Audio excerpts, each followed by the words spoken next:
Olá, meu nome é William Borges Aldrigue e eu sou aluno do programa de pós-graduação em Sistemas de Produção Agrícola Familiar. Hoje eu vou apresentar para vocês um trabalho intitulado Feira Virtual Bem da Terra em Mercados de Proximidade, o paradoxo de aproximação entre produtores e consumidores, sob orientação do professor Lúcio André de Oliveira Fernandes e com orientação do professor Décio de Souza Cotrim. Então, os mercados de proximidade eles constituem um dos tipos de mercados acessados pela agricultura familiar, que é uma categoria social do campo relativamente recente, né? Nesses mercados, uma série de elementos prevalecem ao lucro. Então, as trocas interpessoais, aspectos valorativos e a qualidade dos bens trocados, né? Então, nesse contexto de inserção dos mercados, que constituem os mercados para a agricultura familiar, encontram-se agricultores familiares vinculados à Rede Bem da Terra, né, na região do município de Pelotas. Então, a Rede Bem da Terra ela surge em 2009 e engloba empreendimentos de diferentes segmentos da economia solidária, dentre os quais estão agricultores familiares produtores de alimento. Então, atualmente, a Rede Bem da Terra conta com 3 canais de comercialização, né, dentre eles a Feira Virtual Bem da Terra, que é objeto desse estudo. Então, o trabalho ele objetiva trazer ao debate parte dos resultados da dissertação de mestrado, intitulada Feira Virtual Bem na Terra e Mercados de Proximidade, uma análise a partir da perspectiva orientada pelo autor. Então, que trata das relações de consumo, dos processos de comercialização, analisados a partir da abordagem teórica da perspectiva orientada pelo autor. Né? Então, o presente estudo ele partiu de uma pesquisa qualitativa, né? E optou-se pelo estudo de caso diante das informações coletadas ao longo do estudo. Então foram identificadas 3 arenas na Feira Virtual Bem na Terra, uma arena de consumidores, uma arena de produtores e uma arena de incubadoras. E para cada uma delas se estabeleceram diferentes critérios de seleção amostral, né? Assim como perguntas no instrumento de coleta de dados. Então a definição do número de entrevistas foi feita a partir da saturação teórica e de respondentes chaves, né? E entrando então nos resultados e discussões, os mercados de proximidade eles se inserem onde existe uma distância curta entre o produtor e o mercado consumidor, sem haver a presença de um atravessador e realizadas preferencialmente on spot, ou seja, no local de produção. Então a Feira Virtual Bem da Terra ela engloba 2 elementos cruciais na leitura de Schneider, que é a nossa referência teórica para esse estudo. Então, o primeiro deles trata dos grupos de consumo, que a Feira Virtual é um grupo de consumo responsável, e o segundo trata das iniciativas de economia solidária, né, por ser uma rede de economia solidária. Então, diversos discursos evidenciaram, né, aproximações no que diz respeito aos projetos pessoais desses atores, né? Assim como discursos evidenciaram paradoxos de aproximação entre produtor e consumidor, que é a base referencial teórica para o nosso estudo, né? Então, alguns consumidores relataram que a feira virtual ela representa um paradoxo no que tange a aproximação entre consumidor e produtor, porque o artifício, o meio que a feira virtual se estabelece, ele não aproxima, ele afasta, né? Porque o produtor ele é intermediado por um consumidor que normalmente atua dentro da feira virtual Bem da Terra. Por outro lado, houveram discursos que demonstraram então que a feira virtual ela é uma consequência, né?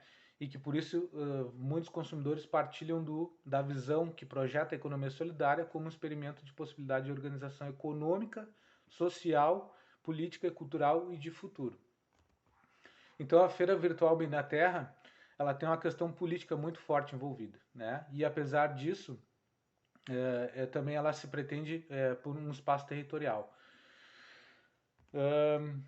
Portanto, ao mesmo passo que a feira virtual Bem da Terra, que a aproximação entre produtores e consumidores ela é importante, né? Fica evidente que as aproximações sobre outras lentes são fundamentais. Então, ela apresenta essa relação paradoxal. Então, o trabalho descortinou a relação dos mercados de proximidade com o campo de estudo, né? Foram observados elementos de confirmação do aporte teórico. Também se evidenciou que representa um paradoxo de aproximação entre produtores e consumidores, e o referencial ele ressalta a contribuição, né, que interliga os mercados de proximidade e as possibilidades adjacentes das leituras que se colocam.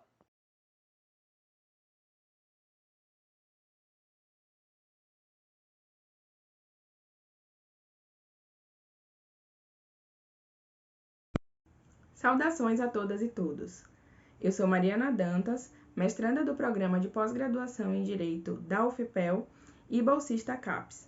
Venho trazer hoje o meu texto intitulado A Voz das Trabalhadoras Negras do Telemarketing, uma análise interseccional das narrativas à luz da criminologia do dano social e do direito do trabalho. Meu orientador é o professor Bruno Rota Almeida, em coorientação com a professora Jane Gomba. Bom, esse trabalho é uma pesquisa empírica com uma abordagem qualitativa, majoritariamente, na qual propomos uma análise interseccional sobre como as mulheres negras que trabalham no setor do telemarketing enxergam e de quais formas elas lidam com os danos sociais produzidos pelas empresas em suas relações de trabalho nos estados do Rio Grande do Sul e da Bahia.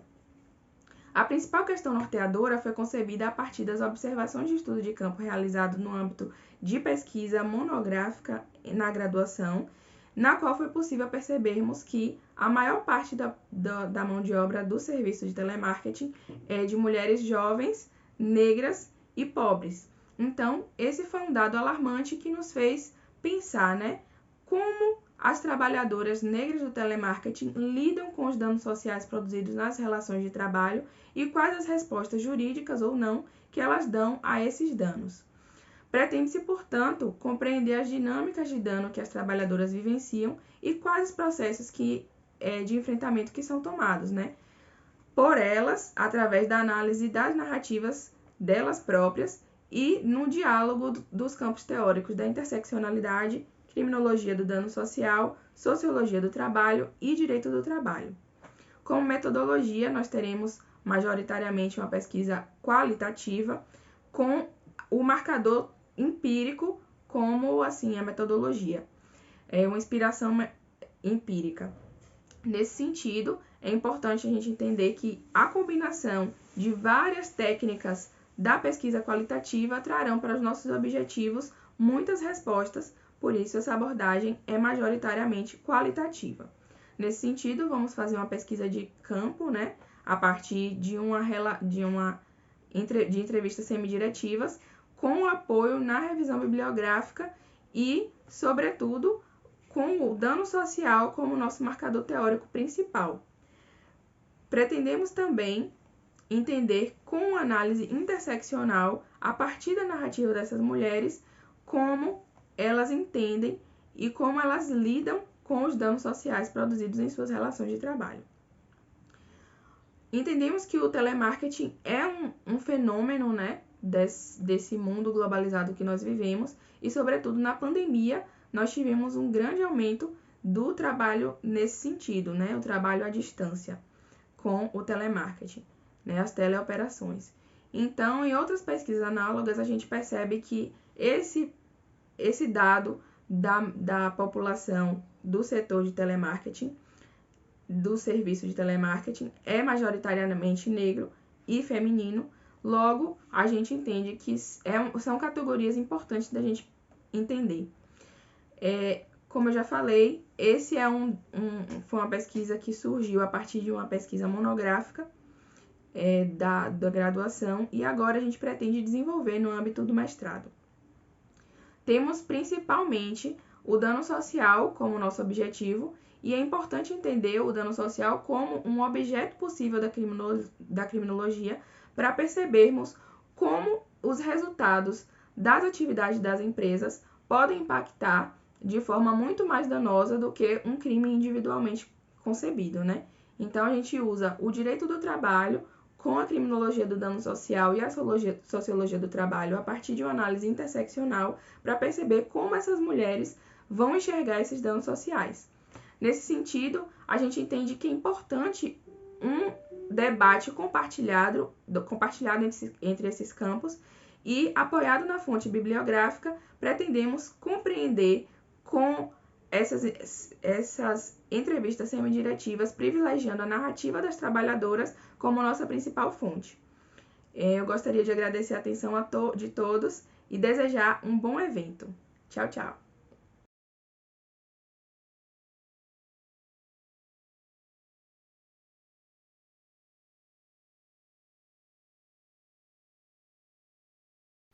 Olá, meu nome é Douglas Roberto Winkel Santin.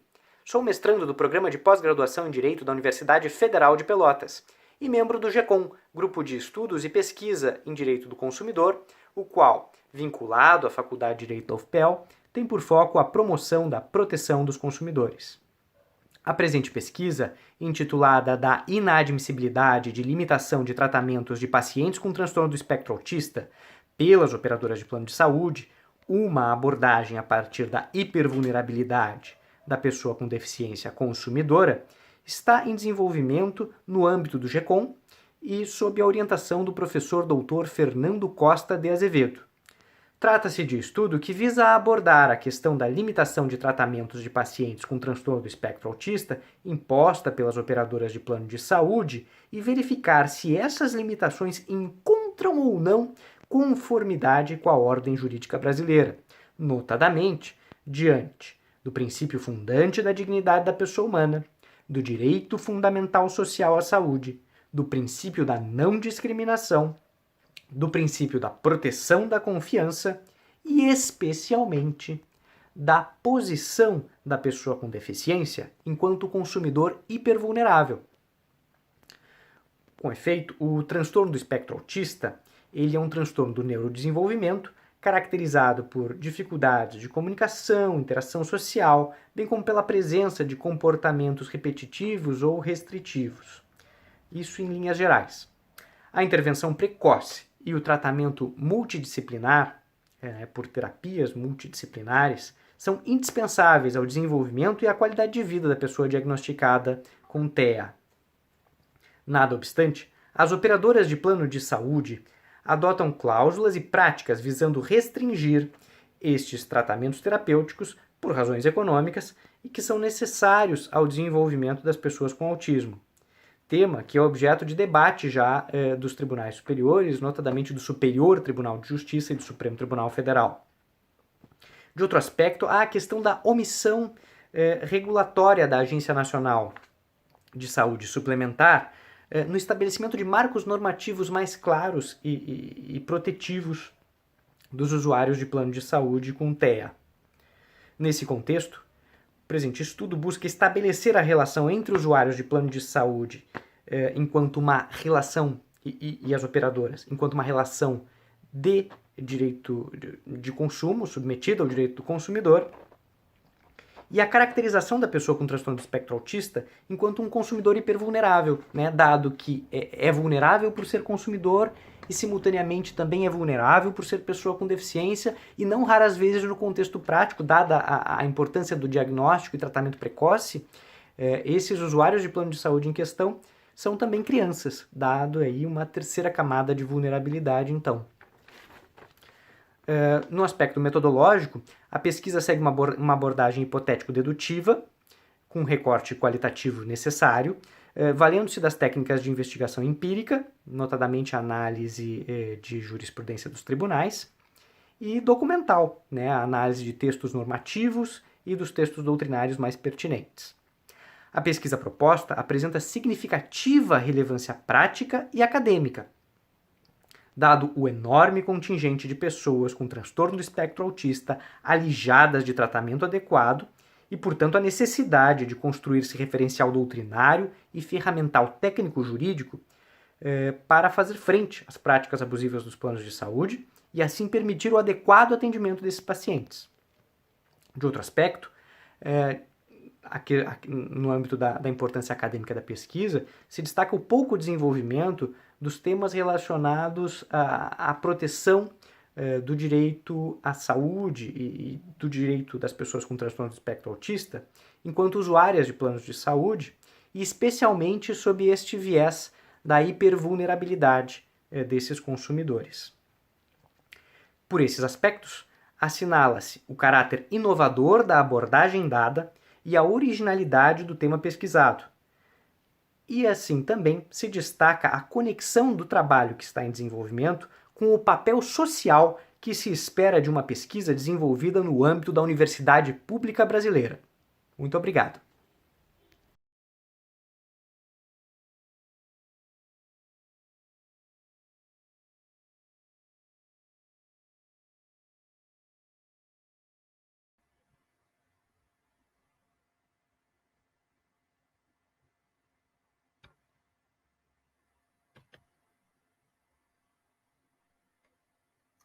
Então, olá a todos. Primeiramente, desejo um bom evento. E meu nome é Jaine. Trago aqui para vocês a questão da economia solidária, um estudo de caso com um núcleo interdisciplinar de tecnologias sociais e economia solidária da Universidade Federal de Pelotas. Esse trabalho teve orientação do professor Alisson e que foi desenvolvido como artigo final para o curso de MBA em Gestão de Negócios da Universidade Federal de Pelotas. Então, para fazer a construção desse trabalho, se começou tratando de dados sobre problemas sociais existentes no Brasil, em que se percebe a necessidade de tratar de questões de economias mais justas para, daqui a pouco, trazer soluções para a sociedade brasileira. Então, fez uma revisão bibliográfica sobre a questão da economia solidária, que se encontrou, a partir de autores como Aleixo e Laville, os princípios de solidariedade, autogestão, cooperação e democracia. Então, a partir desses achados, se fez a seguinte pergunta de pesquisa: como a economia solidária vem contribuindo com soluções para a sociedade? A partir disso, se teve como objetivos perceber como que se dá a aplicabilidade da economia solidária e como que ocorre a operacionalização desse modelo a partir dos conceitos teóricos encontrados e das ações realizadas pelo TechSol, que é o núcleo utilizado para esse estudo. Então, como metodologia, se fez uso de uma abordagem qualitativa exploratória, que, conforme Gil, permite dar proximidade à questão de pesquisa. Também se fez uso do estudo de caso, em que nesse estudo foi feito a partir do núcleo interdisciplinar das tecnologias sociais e economia solidária da UFPEL. Então, para elucidar essas ações do TechSol, foi feita a técnica da pesquisa documental, em que, a partir de dados encontrados no site, de documentos, portarias e também das redes sociais do núcleo, analisados de setembro a dezembro de 2020, foi possível verificar o que era feito de projetos e programas. Tá bem? Então, para isso, foi feita uma análise de dados a partir de categorização e sintetização dos dados. Como resultado e discussão, percebeu-se que o núcleo atua da seguinte forma: com o programa Incubadora Tecnológica de Empreendimentos Econômicos Solidários, a incubadora TechSol, com o programa de pós-incubação e assessoramento continuado a empreendimentos de economia solidária, que é o chamado TechSol Pós, e também com o projeto Parceria Bem da Terra, o FEPEL, Transição para a Produção Agroecológica através da Economia Solidária.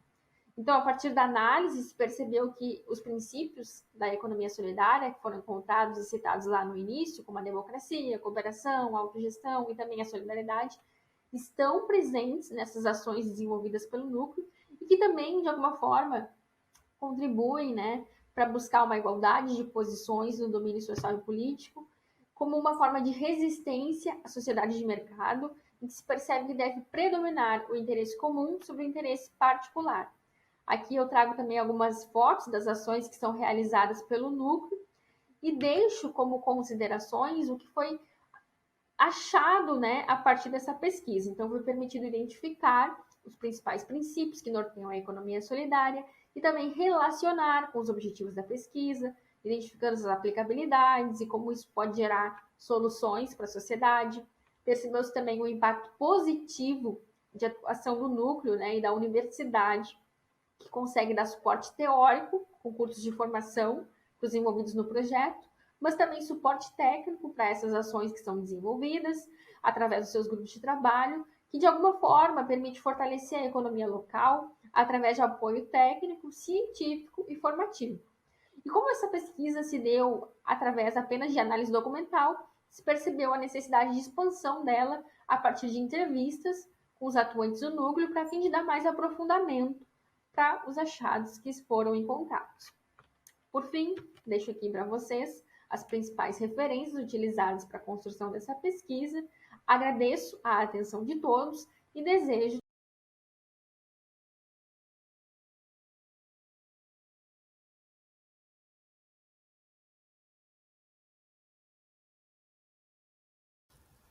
Olá, meu nome é Franciele Fraga Pereira e eu vou apresentar o trabalho que se chama Casa das Avós, Relatos do Habitar as Vilas em Pelotas. Esse trabalho é orientado pela professora Louise e pela professora Aline.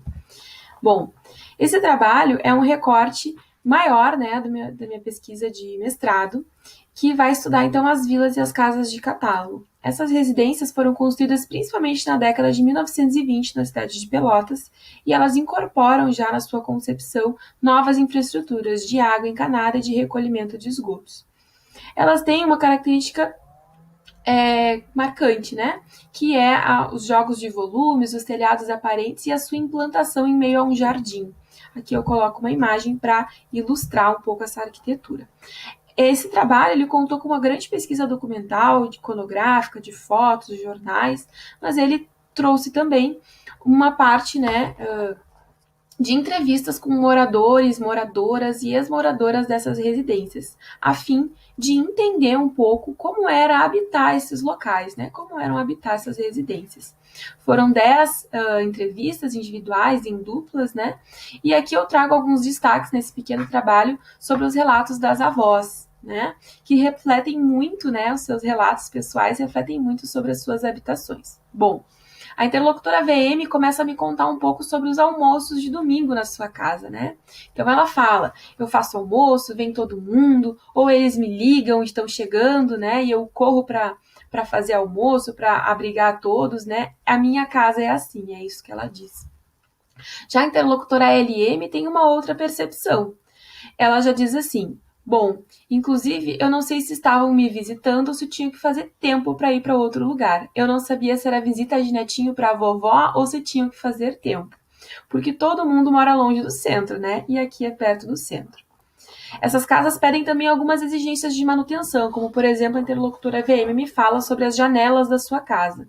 Ela diz assim, estavam mal, estavam quebrando isso e aquilo. Eu digo, daqui a pouco eu morro e os herdeiros vão falar que desleixado que a avó deixou isso aí, então eu mandei arrumar tudo.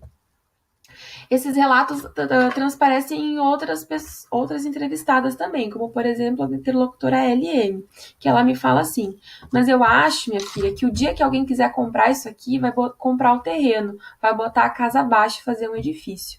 Com certeza, quem é que vai querer comprar isso aqui? Eu não compraria. E eu pretendo sair daqui só no caixão, né? Os relatos com a casa também trazem, né, um pouco as suas mudanças, as suas exigências de manutenção, as suas transformações de uso, mas trazem também muito significado, como por exemplo a interlocutora CM fala sobre os vizinhos, né? Eles tinham que fazer um reboco de um muro pelo meu pátio. E eu tenho uma parreira que até hoje que foi plantada pelo meu avô. E eu me comprometi com eles que eu diminuiria o tamanho da parreira, mas que aquela parreira não tinha preço.